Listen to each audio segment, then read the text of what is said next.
نحمده ونصلي على رسوله الكريم أما بعد فأعوذ بالله من الشيطان الرجيم بسم الله الرحمن الرحيم إنا أعطيناك الكوثر فصل لربك وانحر صدق الله العظيم من وجد سعة ولم يضحي فلا يقربن مصلانا قال النبي صلى الله عليه وسلم জামিয়া ইমাম আবু হানিফা রাহমাতুল্লাহি আলাইহি ইসলামিক রিসার্চ সেন্টার কর্তৃক আয়োজিত এই মাসিক কম্পিউটার সেমিনারের সম্মানিত সভাপতি ও সুদক্ষ বিচারক মণ্ডলী, আমার সামনে বাংলার দূর থেকে আগত এক জাতীয় ইলম দিবসের ছাত্র ভাইয়েরা, সকলকে জানাই আমার পক্ষ থেকে আন্তরিক শুভেচ্ছা ও মোবারকবাদ।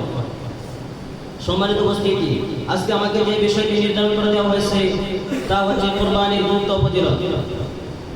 কুরবানির গুরুত্ব ও ফজিলত সম্পর্কে আলোচনা করতে হলে প্রথমেই আমাদেরকে কুরবানি কোথা থেকে এসেছে এবং কুরবানি অর্থ কি সেটা জেনে নেওয়া দরকার।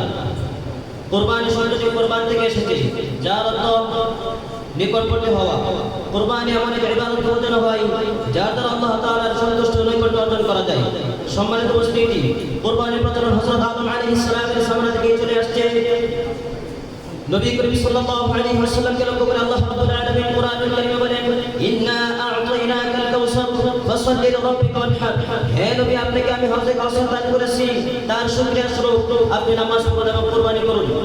কুরবানি সম্পর্কে বিশিষ্ট সাহাবী হযরত মিকদাদ ইবনে সালিম রাদিয়াল্লাহু আনহু বর্ণনা করেন যে আমি রাসূল সাল্লাল্লাহু আলাইহি ওয়াসাল্লামকে আরাফাতের ময়দানে দাঁড়িয়ে সমস্ত লোকদেরকে সম্বোধন করে বলতে শুনেছি, ইয়া আইয়ুহান নাসু আলা কুল্লি আহলি বাইতিন ফি কুল্লি আমিন উদহিয়া। হে লোক সকল, তোমরা জেনে রাখো যে প্রত্যেক সামর্থ্যবান পরিবারের উপর প্রত্যেক বছরে কুরবানি করা কর্তব্য।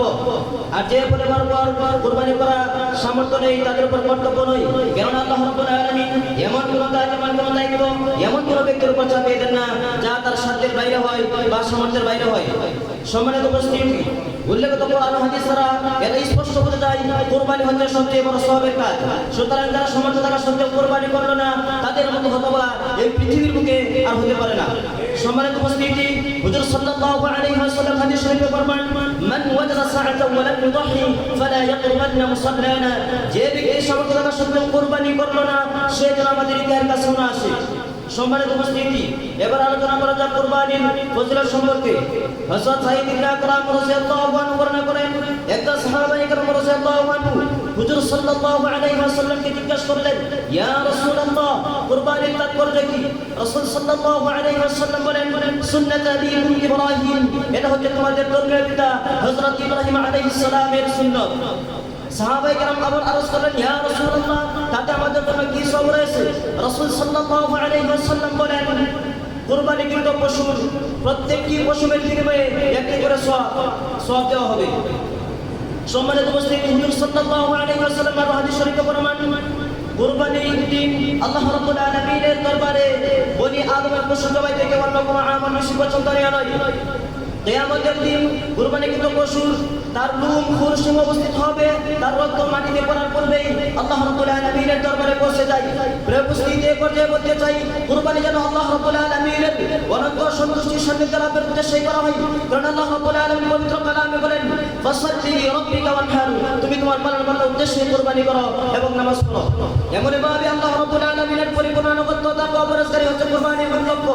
আল্লাহ রাব্বুল আলামিন কুরআনুল কারীমে বলেন, লা ইয়ানালুল্লাহু লুহুমুহা ওয়ালা দিমাউহা ওয়ালাকিন ইয়ানালুহু তাকওয়া মিনকুম। আল্লাহ তাআলার নিকট তোমাদের কুরবানির পুষ্ট রক্ত পৌঁছে না, বরং পৌঁছে তোমাদের অন্তরে তাকওয়া পরস্পরী।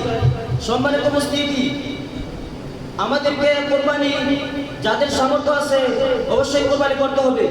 যাদের সামর্থ্য আছে তাদেরকে দাওয়াত দিতে হবে। এই মহান কুরবানির উদ্দেশ্য আর যদি পুষ্টকর লৌকিকতা এর উপর হিংসা জড়িত থাকে, তাহলে সম্পূর্ণ কুরবানি বিনষ্ট হয়ে যাবে। তাই আমাদেরকে এই বিষয়ে বিশেষভাবে সতর্কতা অবলম্বন করতে হবে। আল্লাহ রাব্বুল আলামিন যেন আমাদেরকে সুন্দরভাবে আল্লাহ রাব্বুল আলামিনের সন্তুষ্টির জন্য কুরবানি করার তৌফিক দান করেন। আমিন। ওয়া আখিরু দাওয়ানা আলহামদুলিল্লাহি রাব্বিল আলামিন।